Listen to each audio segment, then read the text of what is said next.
Graça e paz, irmãos e irmãs. Enquanto louvávamos, veio ao meu coração a seguinte expressão: falta tão pouco. Falta tão pouco para nós encontrarmos aquele que é o amado da nossa alma. Certo, irmão, considerando esta realidade da volta do nosso Senhor, ele disse que já se pode sentir o perfume, porque ele já se levantou do seu trono e está vindo em direção à sua noiva. Então, isso nos remete a um seguinte pensamento: é tempo de salão de beleza. As mulheres, muito mais do que nós, vão entender o que eu quero dizer. Quando uma mulher, uma noiva, vai para o salão de beleza, ela quer ser produzida da melhor forma possível, nos seus trajes, em todo aquele aparato que virá sobre ela, na sua preparação, porque ela tem uma única intenção: impactar o seu noivo. Para a igreja é a mesma realidade. É tempo de salão de beleza espiritual. É tempo para que nós busquemos a face do nosso amado Senhor, uma vida de separação, uma vida de santidade, uma vida aos pés do Senhor, uma vida ascensional, uma vida através da qual nós possamos expressar o amado da nossa alma. Falta tão pouco, amados irmãos e irmãs, que os nossos corações anseiem verdadeiramente esse encontro, que nossos corações possam desejar com a força íntima que há nele, aquele tempo onde nós teremos a oportunidade de contemplar a face do nosso amado Senhor. Queridos irmãos, mais uma vez digo, falta tão pouco. E enquanto aqui Ele permite que estejamos, nós devemos, de fato, frequentar esse salão de beleza espiritual, para que nós possamos mais e mais ser moldados àquele que, de fato, deu a sua vida por nós, Jesus. Vamos orar, vamos pedir a direção àquele que pode nos socorrer nessa noite. Nosso querido Pai Celestial, nas Tuas santas mãos nós entregamos esse tempo de meditação da Tua Palavra. Nós temos absoluta convicção que sem o socorro do bendito Espírito Santo, de nada valerá esse tempo. Então nós pedimos a intervenção do Espírito Santo nesse ambiente, em nós, entre nós, na Palavra, para que nós possamos receber toda aquela medida, toda aquela porção que o Senhor deseja comunicar a cada um de nós. Querido Pai, nós oramos no precioso nome do Teu Filho Jesus. Amém. Vamos tomar nossas Bíblias, livro de Efésios, capítulo 6. Efésios, capítulo 6, do versículo 10 ao 18. A palavra de Deus assim diz: quanto ao mais sede fortalecidos no Senhor e na força do seu poder, revesti-vos de toda a armadura de Deus, para poderdes ficar firmes contra as ciladas do diabo. Porque a nossa luta não é contra a sangue e a carne, e sim contra os principados e potestades, contra os dominadores deste mundo tenebroso, contra as forças espirituais do mal nas regiões celestes. Portanto, tomai toda a armadura de Deus, para que possais resistir no dia mau, e depois de teres vencido tudo, permanecer inabaláveis. Estai, pois, firmes, cingindo-vos com a verdade, vestindo-vos da couraça da justiça. Calçai os pés com a preparação do Evangelho da paz, embraçando sempre o escudo da fé, com o qual podereis apagar todos os dardos inflamados do maligno. Tomai também o capacete da salvação e a espada do Espírito, que é a palavra de Deus, com toda oração e súplica, orando em todo o tempo, no Espírito, e para isto vigiando com toda perseverança e súplica por todos os santos. Vamos acrescentar mais uma porção para lermos juntos. Primeira Epístola de Pedro, capítulo 5. Primeira Epístola de Pedro, capítulo 5. Aqui nós vamos ler 2 versículos, 8 e 9. Nosso texto base é o primeiro que nós lemos, Efésios, mas eu quero agregar aqui essa leitura. 1 Pedro 5, 8 e 9. Sede sóbrios e vigilantes. O diabo, vosso adversário, anda em derredor, como o leão que ruge, procurando alguém para devorar. Resistirem firmes na fé, certos de que sofrimentos iguais aos vossos estão se cumprindo em toda a vossa irmandade espalhada pelo mundo. Até aqui, as porções que temos juntos. Como os irmãos sabem, o meu encargo, que começou na semana passada, e espero diante do Senhor nós concluirmos nessa noite, e tem a seguinte temática: a nossa luta não é contra sangue e a carne. A nossa luta não é contra sangue e a carne. Essa é a nossa temática.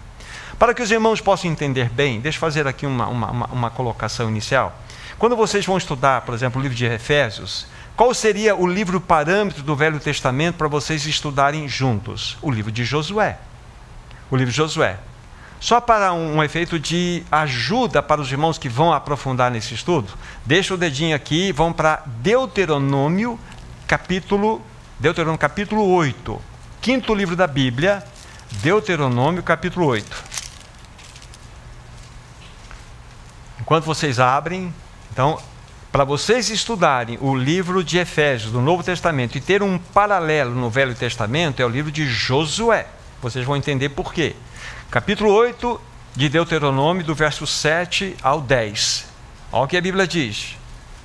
Porque o Senhor teu Deus te faz entrar numa boa terra, terra de ribeiros de águas, de fontes, de mananciais profundos, que saem dos vales e das montanhas, terra de trigo e de cevada, de vides, figueiras e romeiras, terra de oliveiras, de azeite e mel, terra em que comerás o pão sem escassez, e nada te faltará nela, terras cujas pedras são ferro, e cujos montes cavarás o cobre, comerás e te fartarás, e louvarás o Senhor teu Deus pela boa terra que Ele te deu. Até aqui.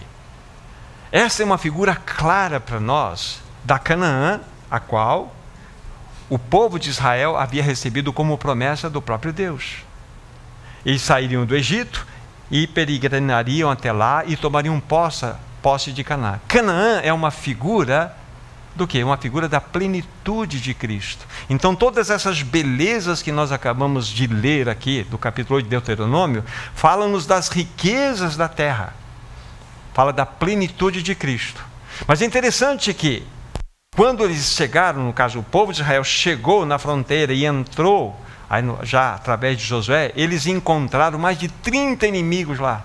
Inimigos muito bem capacitados.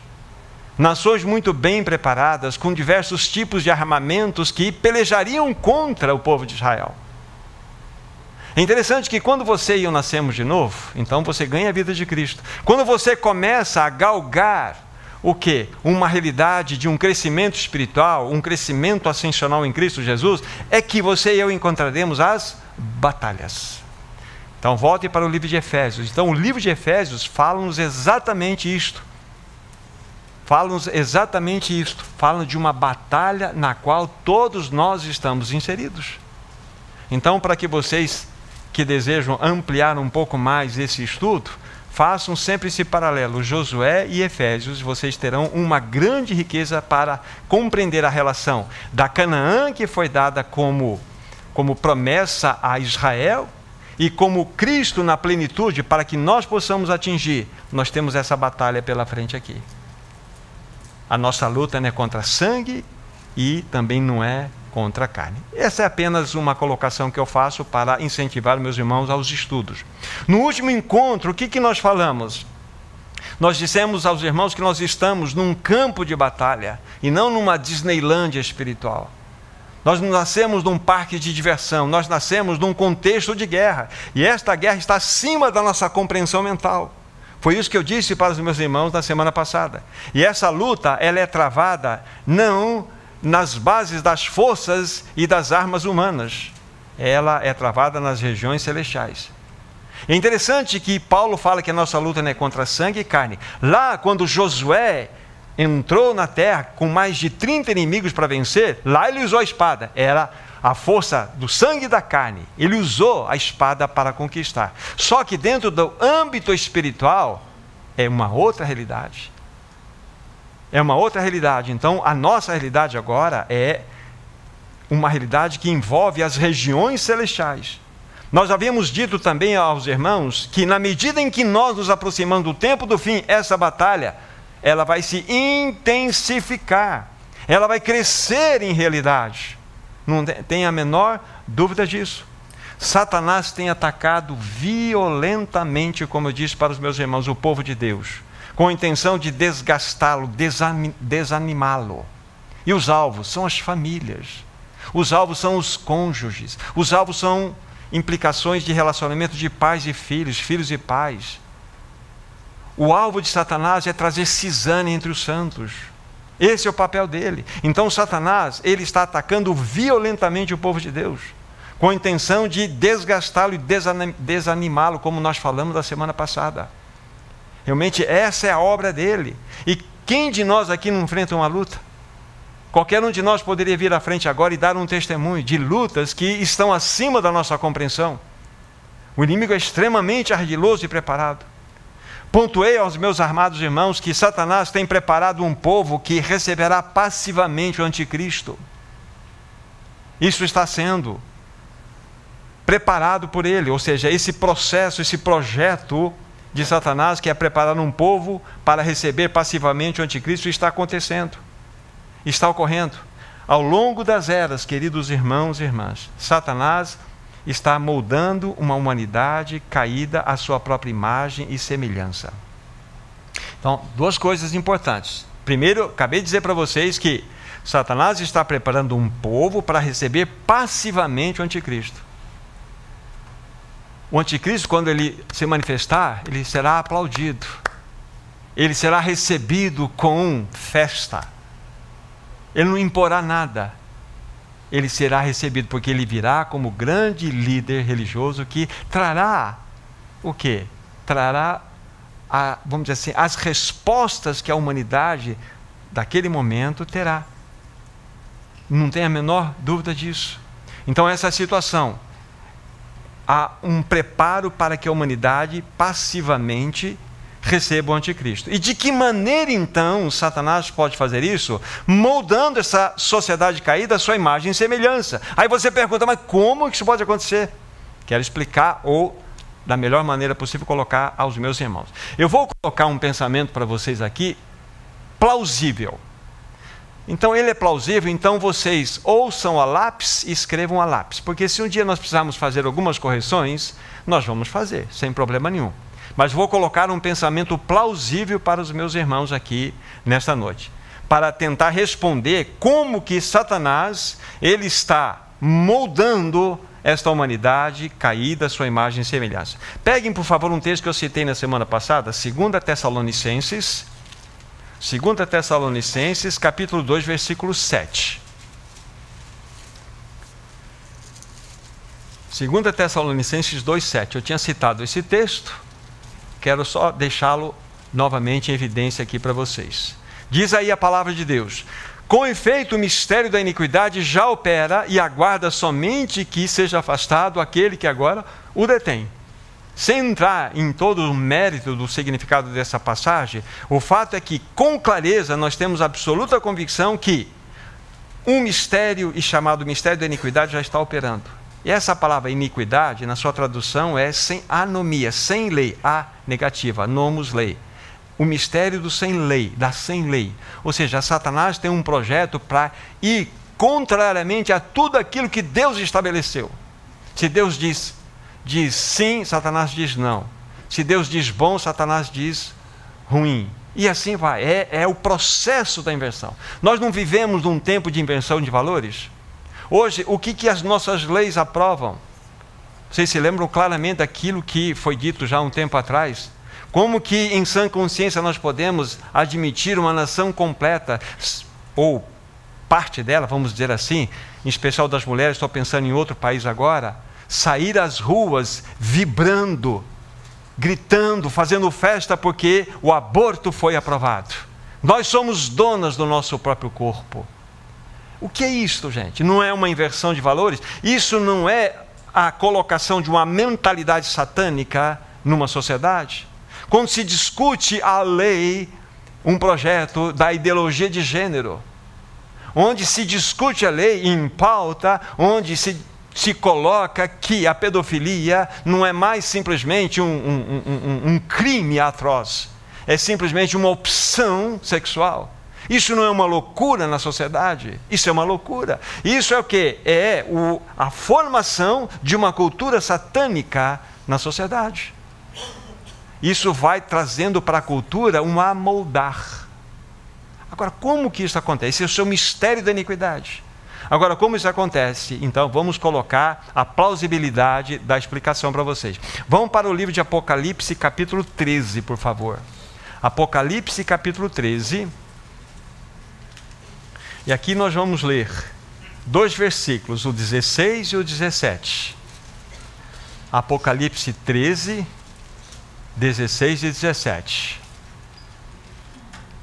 A todos os pequenos e os grandes, os ricos e os pobres, os livres e os escravos, faz que lhes seja dada certa marca sobre a mão direita ou sobre a fronte, para que ninguém possa comprar ou vender, senão aquele que tem a marca, o nome da besta ou o número do seu nome. Até aqui, essa marca. Vocês já estudaram sobre isso algumas vezes? É interessante quando você vai estudar esse texto, em especial a palavra marca que aparece aí, vocês vão encontrar 7 vezes a mesma palavra no livro de Apocalipse e uma única vez, daqui a pouco vamos ver, no livro de Atos. Já já vou dar um interesse para vocês. E essa palavra que de modo específico aparece aqui, e lá uma única vez em Atos, é a palavra lá no seu original. Eu faço questão de colocar para vocês virem a similaridade depois daquilo que eu vou falar. Charagma é a palavra que aparece aqui. Charagma, marca. Da maneira como aqui acabamos de ver, charagma. Vamos ver Atos dos Apóstolos, onde a única outra vez que aparece essa palavra é registrada. Atos dos Apóstolos, capítulo 17. Vamos construir um raciocínio aqui. Atos 17, verso 29. Atos 17, verso 29. Muito bem, aqui diz assim: sendo, pois, geração de Deus, não devemos pensar que a divindade é semelhante ao ouro, à prata ou à pedra, trabalhados pela arte e imaginação do homem. Esse texto. Essa palavra trabalhados que aparece aqui é charagma. Charagma, ok? Então é a única vez que aparece, excetuando o Apocalipse, essa palavra aqui na Bíblia, no livro de Atos dos Apóstolos. Charagma aparece aqui. O que é a palavra charagma quando você vai buscar no seu sentido mais profundo? Ali é esculpir, ali é construir num processo. Quando você vai esculpir algo, essa escultura não sai assim. Você vai aos poucos, você vai martelando, você vai construindo a imagem que você quer. É charagma. Estamos juntos? Ok? Agora vamos ver uma outra palavra que aparece uma única vez no Novo Testamento, uma palavra para marca, só que num outro sentido. Ela vai aparecer no plural, Gálatas, capítulo 6, versículo 17. Estamos construindo um raciocínio aqui, tá? Vamos juntos. Gálatas 6, versículo 17. Gálatas 6, 17. Paulo está terminando a sua carta, então ele diz essas seguintes palavras: quanto ao mais, ninguém me moleste, porque eu trago no corpo as marcas de Jesus. Essa palavra marcas só aparece aqui uma única vez no Novo Testamento. Lá no original é estigma. Essa palavra estigma, ela é o resultado de uma perfuração ou de uma marcação de ferro. Antigamente, dentro daquele tempo, os escravos eram marcados a ferro aquecido, vermelho. Então você tinha um escravo, você tinha a sua marca e estigma. Ou era uma perfuração, estigma. Era algo muito claro, muito definido e momentâneo. Ok? Então nós vimos a palavra marca no seu sentido charagma, que significa essa realidade de esculpir algo, de construir algo.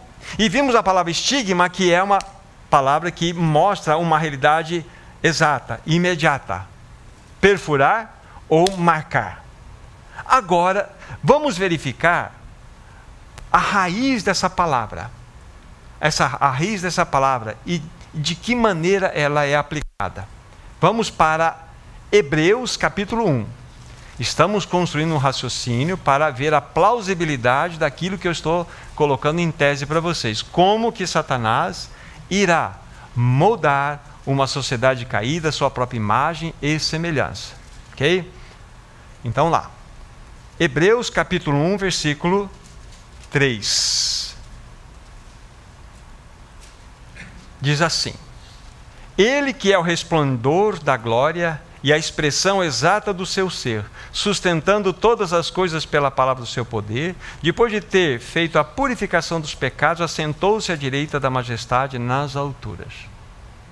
Certo, irmão, uma vez fazendo a consideração dos 4 primeiros versículos aqui, ele nos mostrou as 7 glórias de Cristo, extremamente lindas aqui, para ser buscadas nesses poucos versículos, os 4 versículos. Mas ao versículo 3, quando aparece a expressão na minha versão, expressão exata. Expressão exata. A palavra que aparece aí é caráter. A única vez que aparece na Bíblia também, caráter. É bem assim que está lá. Expressão exata do seu ser, a expressão exata. É caráter. Agora, a curiosidade é que a raiz da palavra caráter é exatamente a mesma raiz da palavra charagma. Charax, é a mesma raiz. É a mesma raiz. Isso tem um significado extremamente importante para nós. Então, o caráter é algo que é moldado em nós. Quando você nasceu de novo, você ganhou a vida de Cristo. Mas você tem um caráter de Cristo já moldado em você? Não, ele está sendo construído. Ele está sendo esculpido em você. Então, você tem a vida e eu tenho a vida. Nós precisamos agora que o caráter tome conta de nós. Isso é um processo. É o salão da beleza que nós colocamos no começo. É um processo para que mais de Cristo seja formado em nós e nós diminuamos. Então aqui está extremamente, vamos dizer, algo, na minha maneira de ver, algo importante para nós. E é exatamente isso. É a mesma raiz da palavra caráter, é a palavra charagma. Por que o Espírito Santo usou isto? Essa é a grande pergunta. Vamos avançar um pouco agora. É lógico que essa marca, chamada marca da besta, ela pode ser um chip? Pode. Pode, não vamos duvidar disso. Agora, eu sou do tempo, talvez é só eu agora que posso falar meu próprio nome, né? O João, meu companheiro aqui, ó. Eu cheguei uma vez no supermercado e comprei uma pasta de dente e vi os códigos de barra lá. Falei, gente do céu, a besta chegou. Porque tinha os códigos maiores nos extremos e no meio um código aqui. 666. Falei, chegou. Mas passou. Não deu certo, o negócio não era assim. Aí vieram os cartões de crédito com aquela tarja. Nossa, agora chegou. Mas não era. Aí veio o cartão de crédito com chip. Agora chegou a besta. Não veio. Aí veio o Bitcoin, aí veio o Pix, aí veio o reconhecimento facial.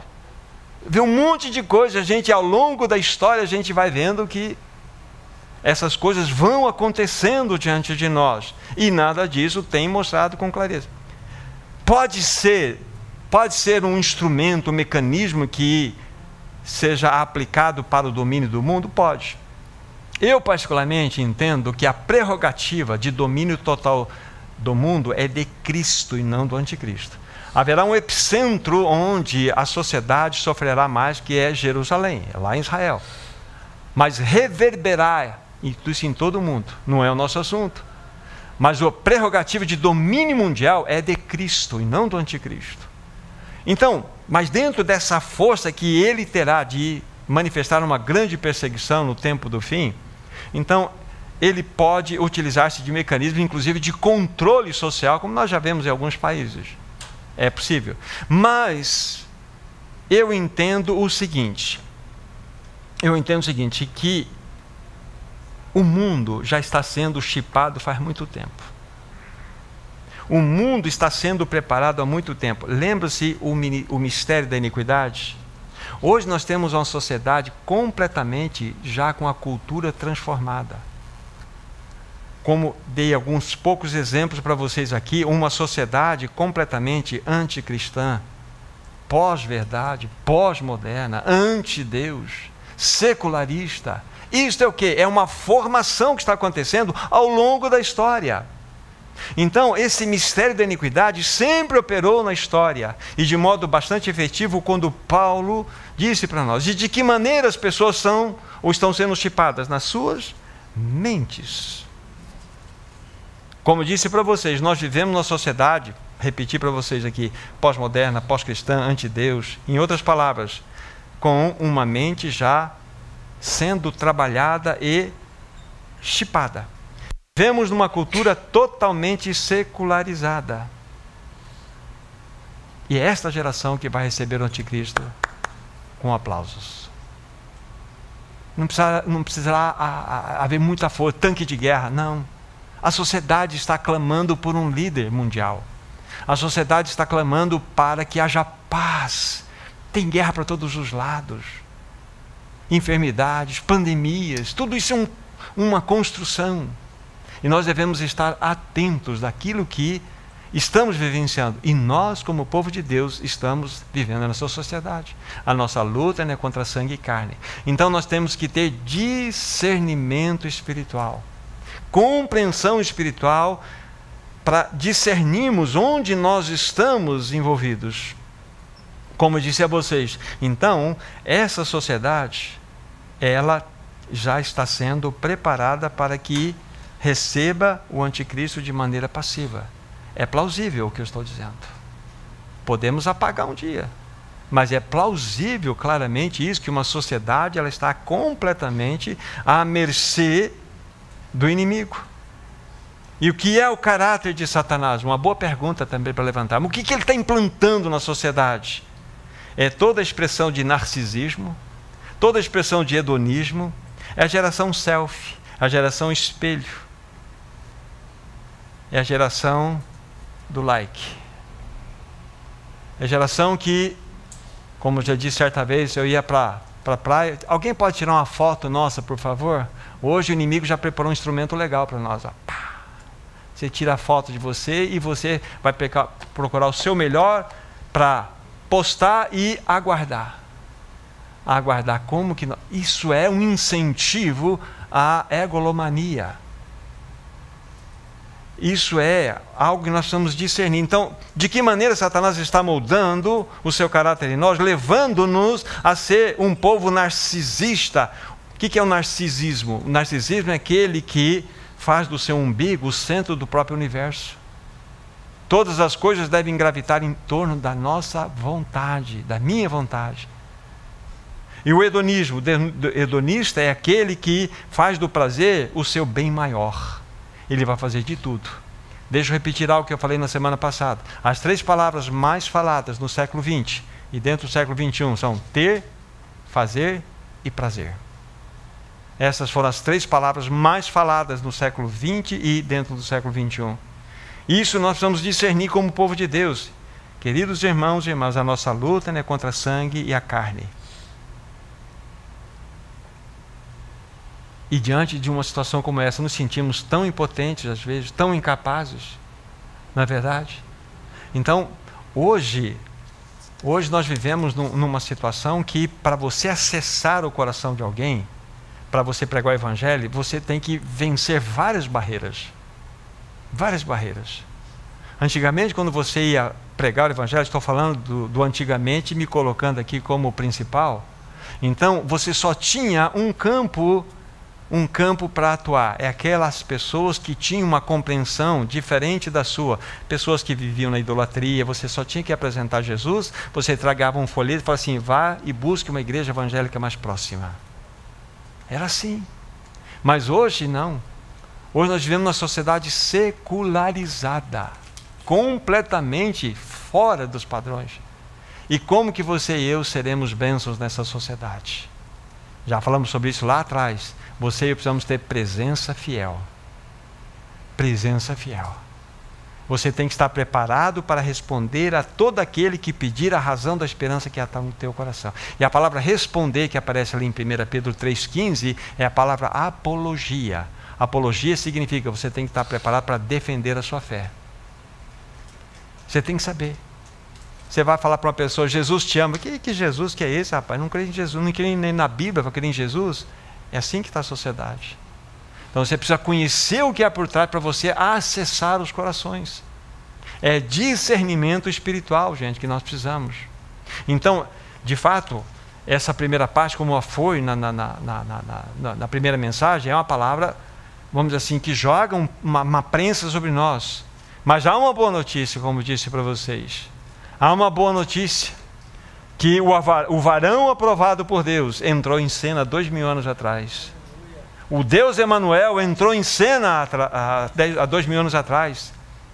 Ele foi para uma sangrenta e horrenda cruz, queridos irmãos, e ali ele travou o combate cósmico, o combate do universo. Ali ele, pela sua morte, ele matou a morte. Pela sua morte, ele venceu o ódio. Pela sua morte, ele venceu as trevas. Pela sua morte, ele venceu aquele que tinha o poder da morte, que é o próprio diabo. Na cruz foi selado, queridos irmãos, o destino de Satanás. Aquele que tinha o poder da morte foi destruído. Então nós somos um povo que tem o grande vitorioso habitando dentro de nós. Você não é um vitorioso, irmão. Não, não aceite isso. Você é mais do que vitorioso. Porque Cristo já venceu. Só há um vitorioso nesse universo chamado Jesus Cristo. E Ele habita em você, que faz de você mais do que vitorioso. Então nós temos sim uma vitória, nós temos uma esperança. Há um grande vencedor sentado no mais alto e elevado trono deste universo, chamado Jesus Cristo. E o custo dessa batalha, queridos irmãos e irmãs, pela eternidade ele carregará as marcas da cruz sobre seu santo corpo. Você, Vera, você, João, você, Wagner, vocês ganharão um corpo glorificado, igualzinho de Cristo, mas algumas coisas serão diferentes. As marcas de Cristo, só Ele as levará. Marcas que falam do custo, Antônio, do custo que Cristo pagou por seu pecado. Valdir, pelo seu pecado. Severino, pelo seu pecado, pelo meu pecado. E fala-nos do seu grande e majestoso amor demonstrado por nós naquela cruz. Que Senhor é este? Elinho, que Senhor é este? Que Senhor glorioso é este? Então esse é o custo da batalha. Então nós temos hoje o quê? Um guerreiro celestial ferido, sentado no mais alto trono desse universo. Ele é um guerreiro, mas ele está ferido. E ferido de amor por você e ferido de amor por mim. Esse é o Senhor. Ele é o grande vencedor. E vocês sabem, queridos irmãos, que para que Jesus Cristo vencesse tudo isso que nós acabamos de mostrar aqui, o que ele precisou fazer? Ele só precisou ser fraco. Ele só precisou ser fraco, se entregar, para que ele fosse o grande vitorioso. Ele se entregou. Mas havia algo nele, ele não tinha pecado. Vocês sabem que ele desceu ao Hades, ao inferno, como diz a nossa versão, mas é o Hades. E por que ele não ficou no Hades? Por que ele não ficou no Hades? Paulo, você sabe, ele não ficou no Hades? Porque o inferno só pode reter aquilo que o pecado tocou. E Jesus pecou, Murilo? Não pecou. Então Jesus não poderia ser retido no Hades. Ele saiu de lá, mas não saiu de mãos vazias, não. Ele saiu com duas chaves, as chaves da morte e as chaves do inferno. Esse é o teu Cristo maravilhoso que habita dentro de você. É o guerreiro celestial ferido que mora em você.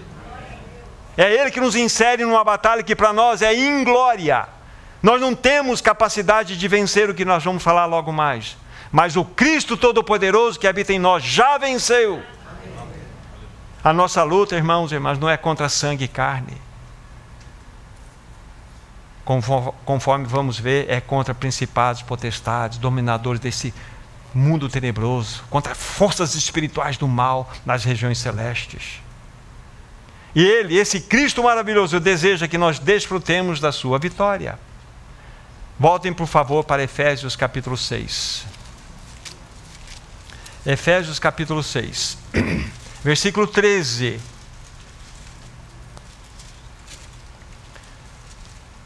Diz assim: portanto, tomai toda a armadura de Deus, para que possais resistir no dia mal, e depois de teres vencido tudo, permanecer inabaláveis. Então aqui Paulo vai estar nos orientando que é necessário que nós sejamos revestidos de toda a armadura de Deus, para que possamos resistir no dia mal, e depois de teres vencido tudo, permanecermos inabaláveis. Esta é a promessa para cada um de nós. Essa é a promessa para a igreja.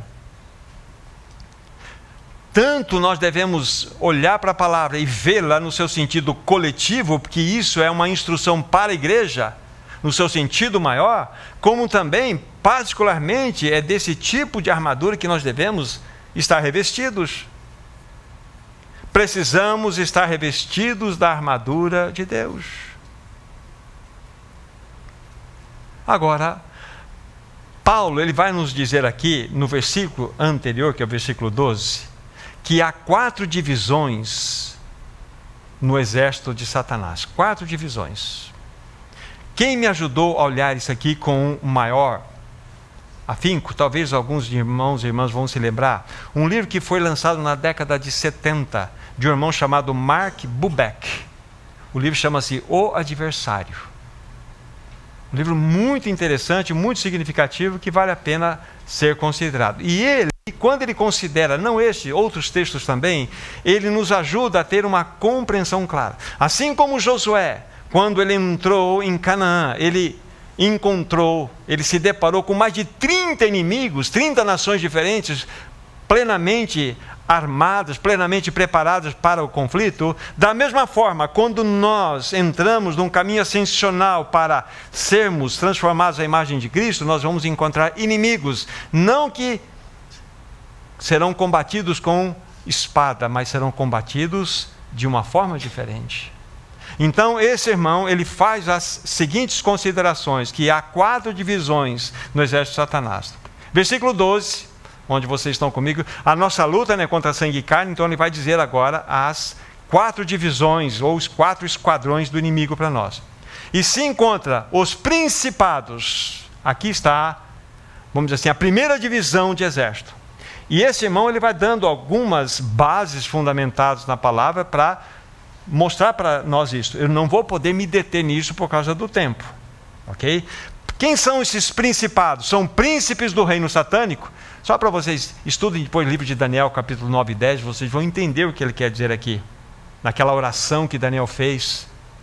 Vocês vão lá, vocês vão entender qual foi a resposta, por que houve o atraso nas orações, na resposta. Foram 3 semanas, 21 dias. E aqui, então, tem os fundamentos. Esses principados no reino satânico, eles têm uma certa responsabilidade de agir nas nações, nos governos, nos governadores, nos políticos, em todas as esferas que cuidam de uma nação. Qual que é o segundo esquadrão que aparece aí? Na minha versão, potestades.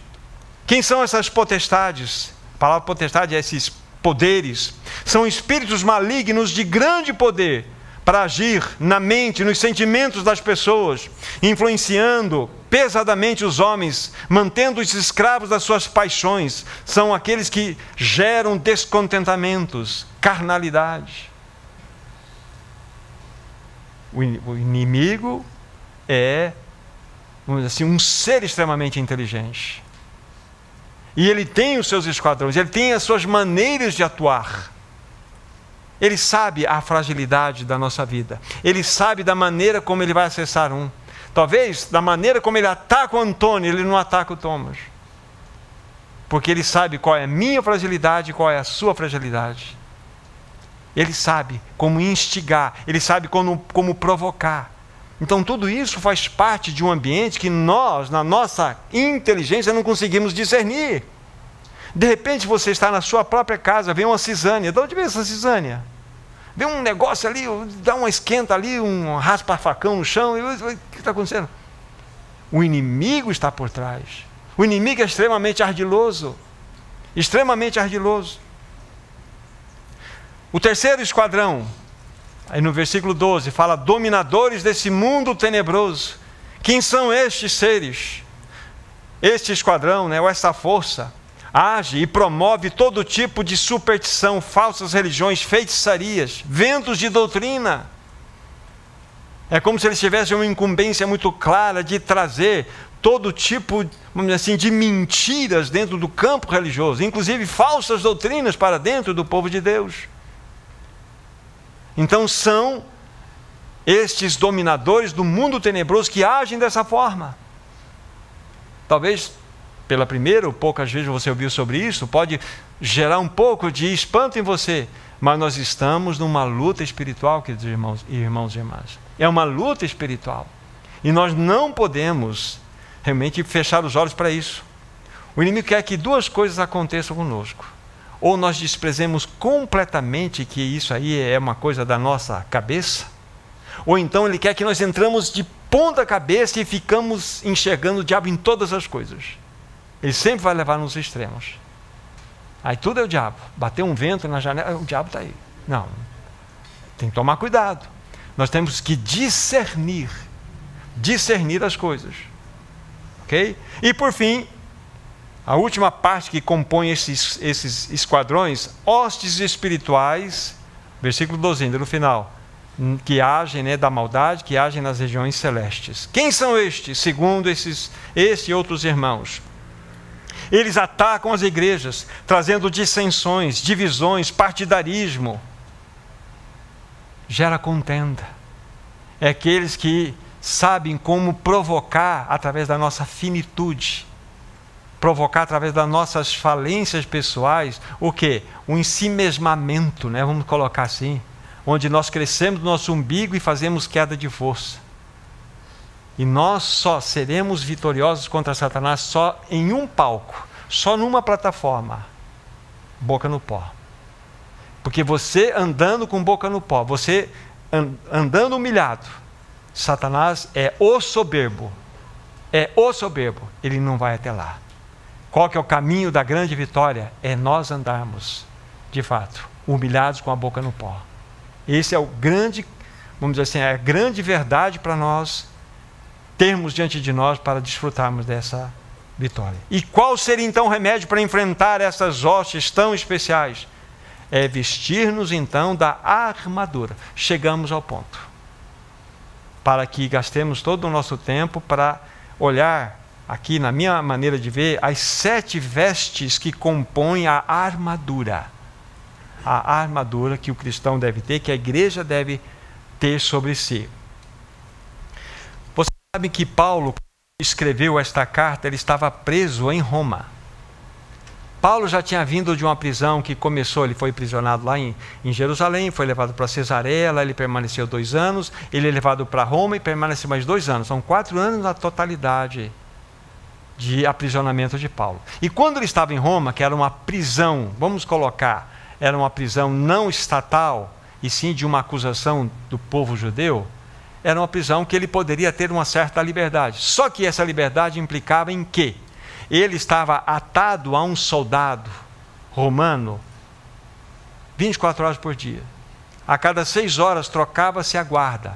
E acorrentado ou no pé, penso ser no pé, um soldado era ali aquele que era o companheiro. Quando vocês leem Filipenses, vocês vão ver o estrago que Paulo fez ali na guarda pretoriana.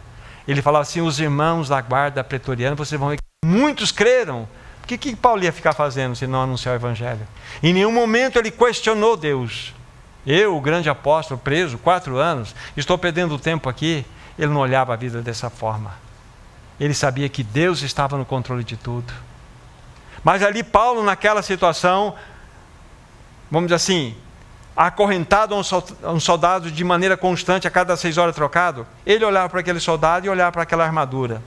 Olhava para o soldado e olhava para todos aqueles aparatos, aquelas vestes. Possivelmente, ele começa então a pensar, espera lá, nós temos uma armadura também. Aí ele começa então, versículo 14 vai iniciar para nós aqui, vamos dizer assim, o colocar dessas vestes que comporão toda a armadura. Versículo 14, a primeira peça da armadura. Estai, pois, firmes, cingindo-vos com a verdade. Então, anote, essa é a primeira peça da armadura. Você está vestido com a verdade. No original, a palavra é mais bonita. Você tem que ter o cinturão da verdade. Então, se você quer colocar em grupos, a primeira veste é cinturão da verdade. O que isso tem implicação para conosco? Isso fala, meu irmão J, que a tua vida, o seu estilo de vida só pode ter 3 características. Você só pode andar na luz, na verdade e fazer todas as coisas em amor. Essa é a primeira veste, o seu cinturão de verdade. Você fazer todas as coisas debaixo da luz, tudo. Você vai assinar alguma coisa, você vai comprar alguma coisa, você vai vender alguma coisa, você vai ver alguma coisa, faça-a debaixo da luz. Faça na pauta da verdade e realize em amor. Isso fala de estilo de vida.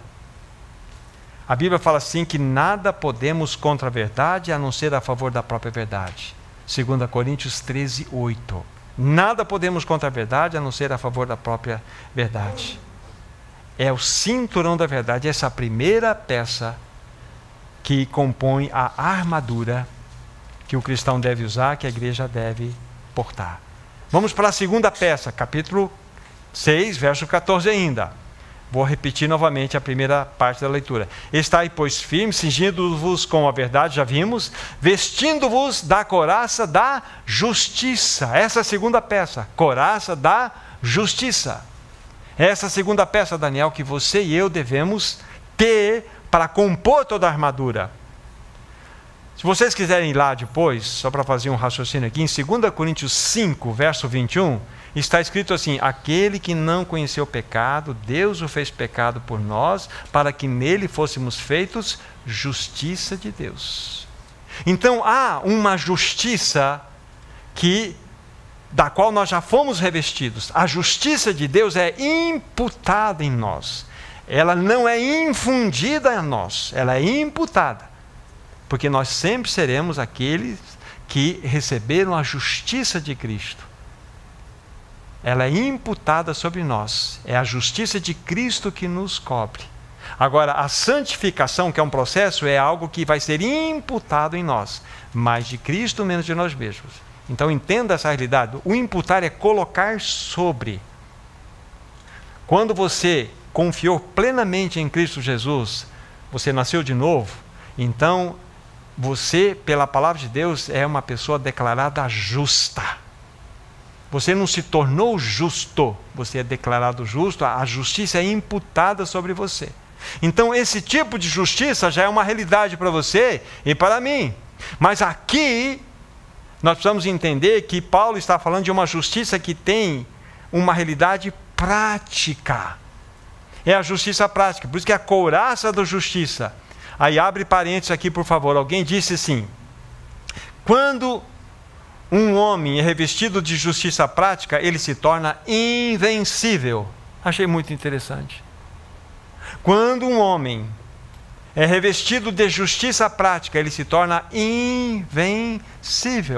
Isso é maravilhoso.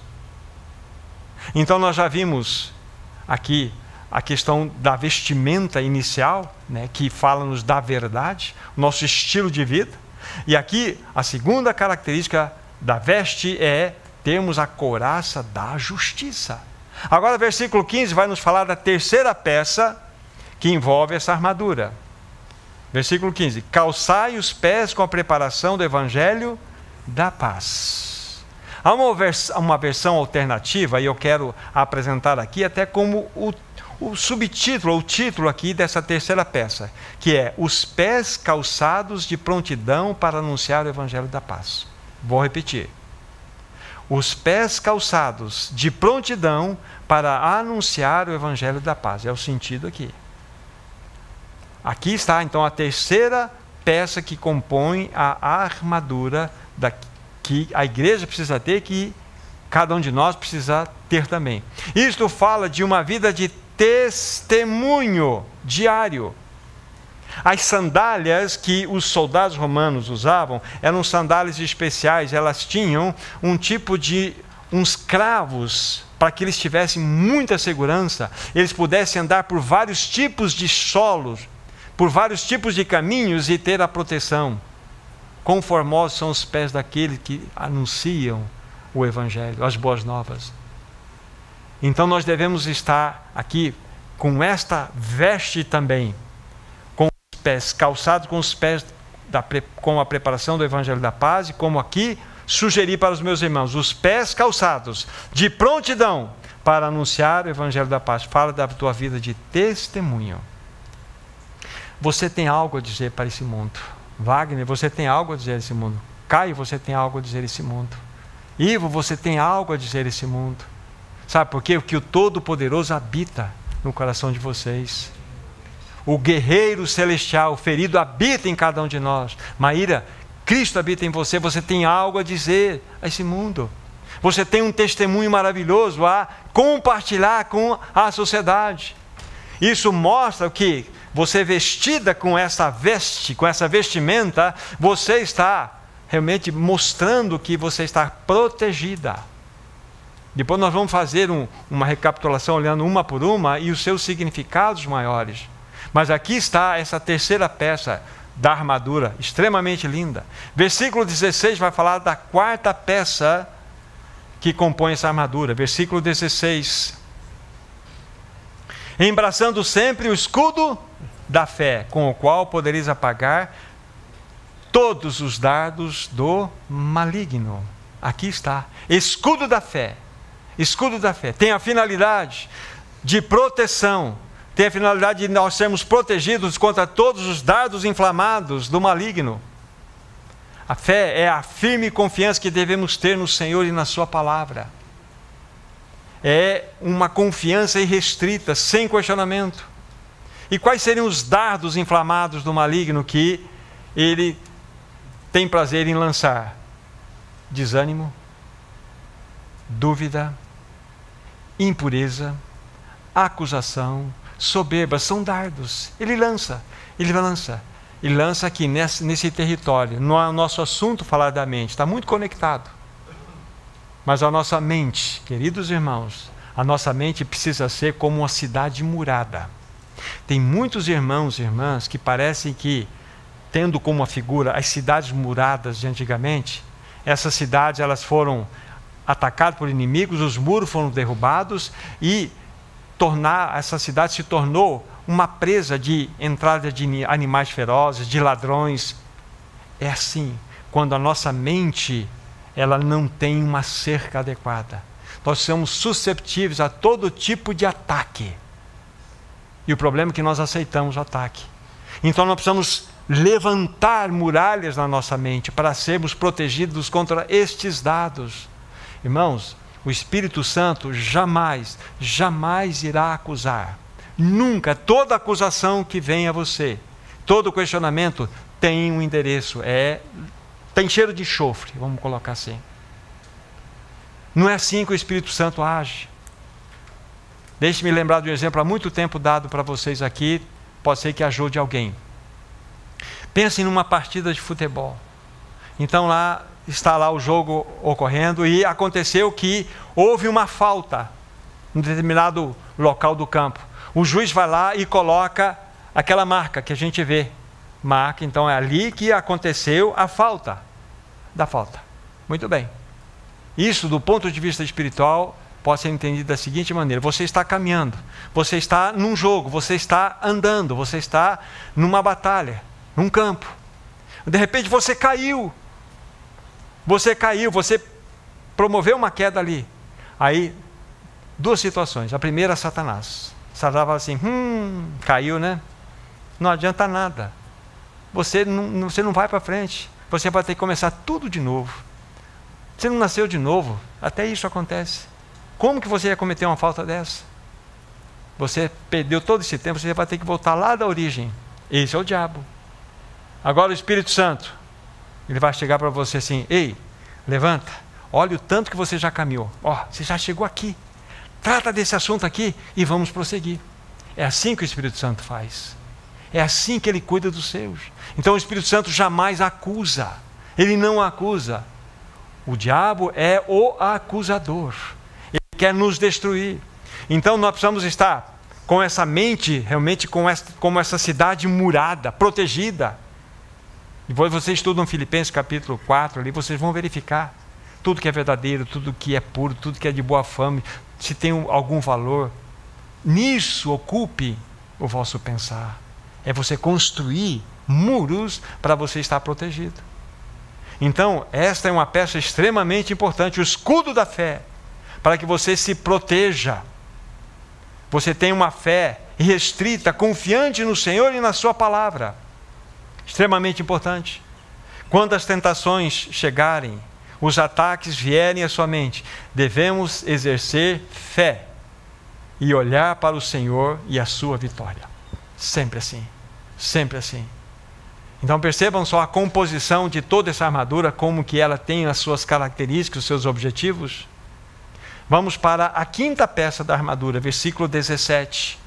Tomai também o capacete da salvação. Aqui o capacete da salvação. Essa quinta peça é extremamente importante para nós. Fala-nos da própria salvação que nós desfrutamos. Há pouco nós falamos do altíssimo preço que Cristo pagou para que nós fôssemos salvos. Então é essa realidade, esse capacete que deve governar a nossa vida. Por mais feroz que seja a sua luta, meu irmão, minha irmã, não desista, porque você é mais do que vencedor em Cristo Jesus. A vitória é certa. Aquilo que eu falei para vocês, somos mais do que vencedores em Cristo Jesus. Gente, nós estamos numa batalha e nós já sabemos o resultado, quem é o vencedor. E nós podemos já desfrutar dessa vitória, andar com espírito de vitória. É verdade que nós fizemos uma introdução, tanto nesse estudo como no anterior, que trouxe realmente uma pressão para mostrar a realidade que nós estamos. Mas nós somos mais do que vencedores. A nossa luta não é contra sangue e carne, e tem todas essas características aqui que estamos apresentando. Os 4 esquadrões que vimos, que está agindo, eles estão agindo em nós. Mas vamos nos revestir, e a Bíblia fala que uma vez vestidos, vamos resistir tudo, vencer tudo e permanecer inabaláveis. Esta é a promessa Vera para você, para todos nós. Júlio, para você, para todos nós. Essa é a grande promessa. Então aqui, esse capacete da salvação fala-nos exatamente daquilo que é o mais precioso que você tem. Você tem o Todo-Poderoso habitando em você. No mesmo versículo 17, aparece para nós aí a sexta peça que compõe essa armadura. Vamos fazer a leitura aqui. Novamente, tomai o capacete da salvação e a espada do Espírito, que é a palavra de Deus. Aqui está, a espada do Espírito. Essa sexta peça que compõe a armadura é a palavra de Deus. Irmãos, um soldado, pense num soldado, dentro daquele contexto, soldado romano, sem espada, como que ele poderá combater o seu inimigo? Sem espada ele não pode batalhar, ele se torna um alvo fácil do seu inimigo. Um cristão sem a palavra de Deus é um alvo fácil de Satanás. A Bíblia fala assim: habite ricamente a palavra de Cristo em vós. Porque a palavra de Deus é viva e eficaz, mais cortante do que uma espada de 2 gumes. Ela é apta para discernir todos os pensamentos, dividir alma e espírito. Essa é a palavra de Deus. Vocês não têm, e eu também não temos, uma outra arma tão poderosa, tão efetiva, tão, vamos dizer assim, destruidora do terreno do inimigo como a palavra de Deus. Quanto tempo, e eu faço essa pergunta também, quanto tempo temos gastado para nos encher dessa palavra? Essa é a grande questão. Então aqui está a descrição dessa sexta arma, na espada do Espírito. Agora no versículo 18, nós temos aí, na minha maneira de ver, eu vou colocá-la como uma vestimenta, como uma peça da armadura. Alguns irmãos não consideram, mas eu vou colocar aqui a minha maneira de enxergar, e se constituirá então na sétima peça da armadura que devemos ter, que é a oração. Vou ler versículo 18. Com toda oração e súplica, orando em todo o tempo, no Espírito, e para isso vigiando com toda perseverança e súplica por todos os santos. Então a oração, na minha maneira de ver, se torna essa 7ª peça para compor a armadura de Deus. Porque aqui, na minha maneira de ver, encontra-se a respiração do soldado celestial. Aqui encontra-se, na realidade, o centro de comando onde o cristão, onde a igreja busca direção para andar nos caminhos de Deus. É na oração que nós vamos buscar as orientações daquele que é o grande guerreiro celestial. É Ele que vai nos mostrar. Então eu coloco, na minha maneira de ver, a oração como essa 7ª peça que compõe a armadura, que nós devemos sempre estar dela vestidos e assim combatermos. Então falamos do cinturão da verdade, couraça da justiça, devemos calçar os pés, e ter prontidão na pregação do Evangelho da Paz. Nós falamos do escudo da fé, falamos do capacete da salvação, falamos da espada do Espírito e falamos da oração.